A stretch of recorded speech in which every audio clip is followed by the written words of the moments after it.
ចម្រើនពោញាតិញោមបានជ្រាបថាវត្តសូរិយារាមនឹងចាប់ផ្ដើមរៀបចំនៅខាងមុខជ្រុងព្រះវិហារដើម្បីឲ្យមានរបៀបរៀបរយនិងស្អាតទូលាយផ្លូវចេញចូលចម្រើនពោថាវត្តនឹងចាប់ផ្ដើមដោះដូរទីតាំងចេតិយរបស់អស់លោកដែលមានយូរមកហើយនោះ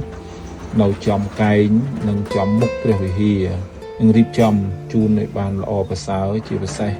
ចង់ឲ្យបានទីវត្តអារាមយើងបានស្អាតហើយមានរបៀបរៀបរយស័ក្តិសមជាវត្តទេសចរសម្រាប់ស្រុកយើងសូមអធិស្ឋានញាតិញោមពុទ្ធបរិស័ទដែលជាម្ចាស់ចេតិយនៅនឹងចំខាងមុខកែងព្រះវិហារដោយសារតែទីតាំងនេះវាចង្អៀតផ្លូវចេញចូលធ្វើឲ្យមានការគ្រោះថ្នាក់ដល់ការធ្វើដំណើរកែងផ្លូវព្រះវិហារនេះហើយបន្តបន្ទាប់ទៀតយើងនឹងដោះដូរទីតាំងសម្រាប់ចេតិយនៅខាងមុខជាប់នឹងស្រះព្រះវិហារតែម្ដង